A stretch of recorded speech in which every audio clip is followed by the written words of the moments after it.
Hey guys, in this video, we're going to go over how to roll over for 1K out of Fidelity.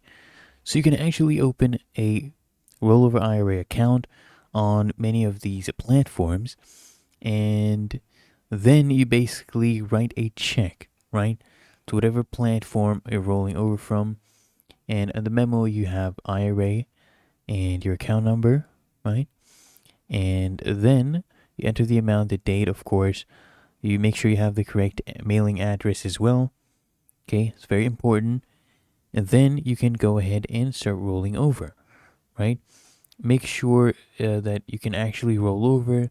You can speak to your employer or former employer if you're not employed yet as of now.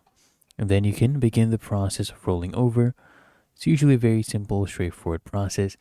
But otherwise, if you found this helpful, make sure you smash that like button, subscribe to App Mentor.